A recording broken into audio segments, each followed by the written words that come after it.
Well, today we're going to let the church talk about the church because they are absent.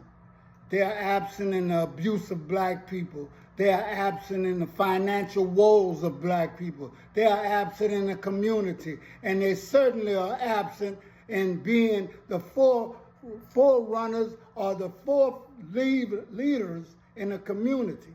What I mean is, back in the day, they had leaders that walked in front of the people when there's a problem. Right now, you're taking care of them like there's some kind of monarchy and they're nowhere to be seen when it comes to taking care of the community. So let's listen to one of their own talk about the problems of religion and the church not being present for the community they serve. I'm just trying to show you how racism has infiltrated into the minds of people, okay? I'm not trying to defend me. I don't need no defense.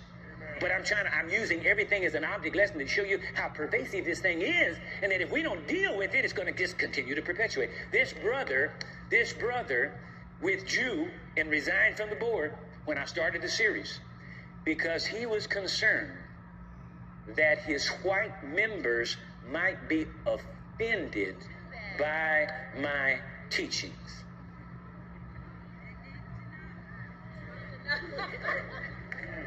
See, this is what's happened to many blacks. See, and our leaders. See, the people are the result of the leadership, and the people can't do any better than what the leaders lead them to.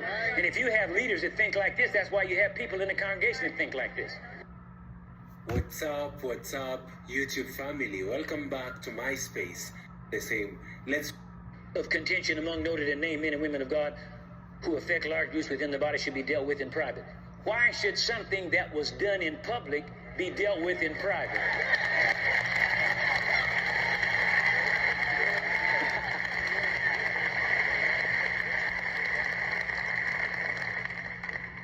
All right, now watch this. Now, the person sent me a letter, and then they sent a letter to the unnamed minister. Same time. Now watch this.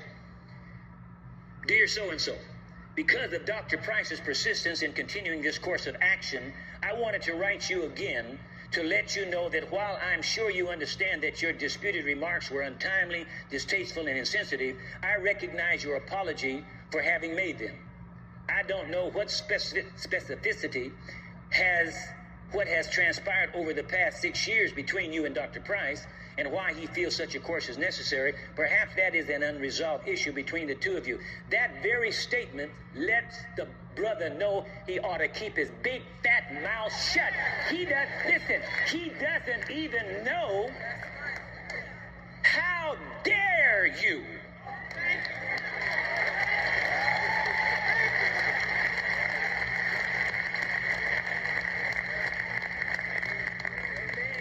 You write me a letter chiding me on something God told me to do, and you don't even know the circumstances surrounding the issue. Now this is a leader. This is a pastor of a church. Black pastor. Watch this now. I don't know with specificity what has transpired. Well then, what you putting your 2 cents in for?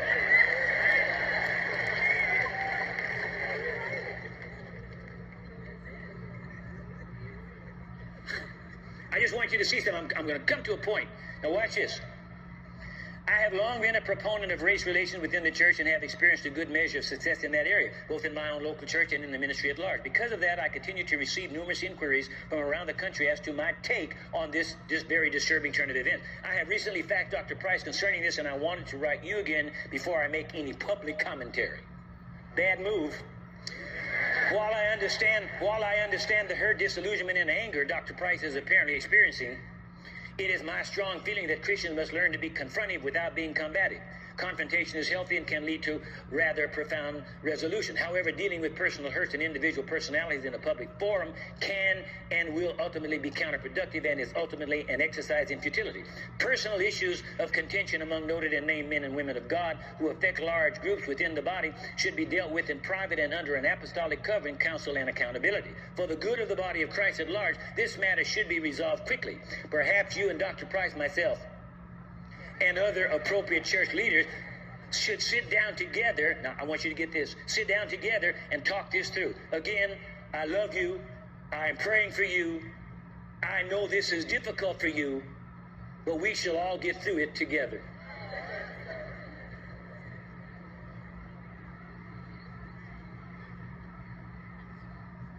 Now, this is a black man writing to a white man about a black man. Now watch this.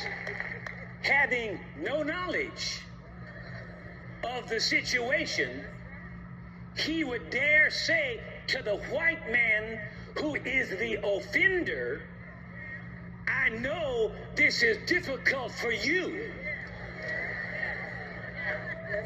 What about me?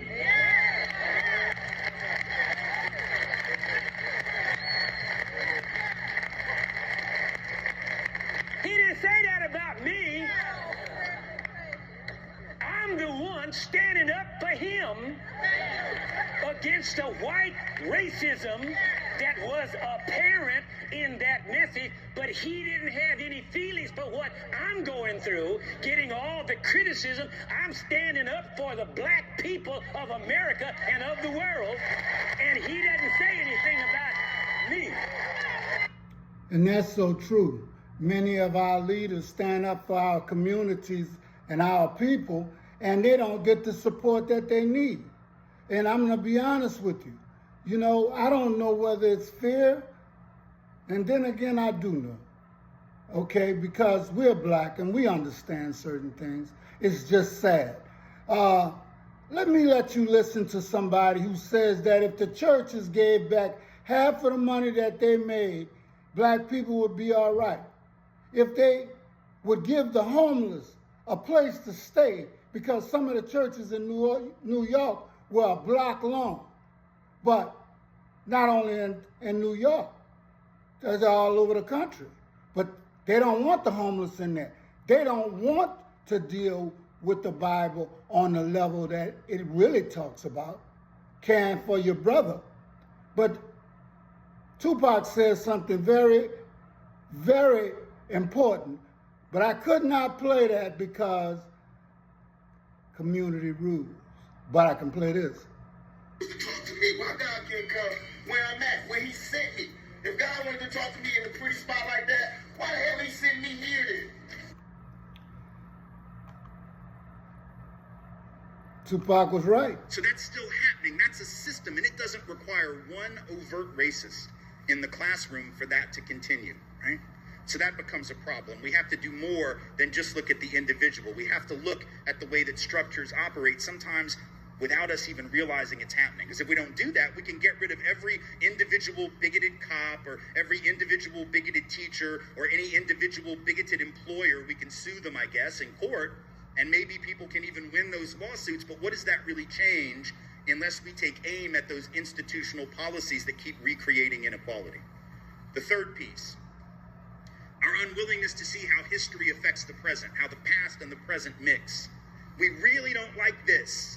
We really don't want to talk about this. And when I say we, I mean those of us called white especially. There are people of color who don't necessarily always want to engage it either, but especially those of us called white. We'll say things like this when people of color bring up racism. We'll say, well, why can't you just get over it? You know, all of that slavery stuff was a long time ago. In fact, Louis C.K. has this really funny bit, right, where he jokes about how white people have just moved the date of slavery further and further and further back.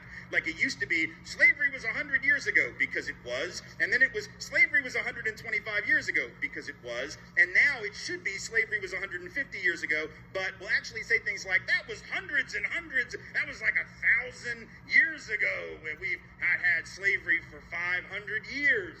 when in fact it's very much within the lifetime of people in this room's great-great-grandparents, even sometimes great-grandparents. And in fact, they... Church, I would like to ask you a question. Where was you at when a racist cop kicked a black pregnant woman? Where was you at when they took black people out of their cars and dragged them? Where are you now? NAACP, SCLC, where are you?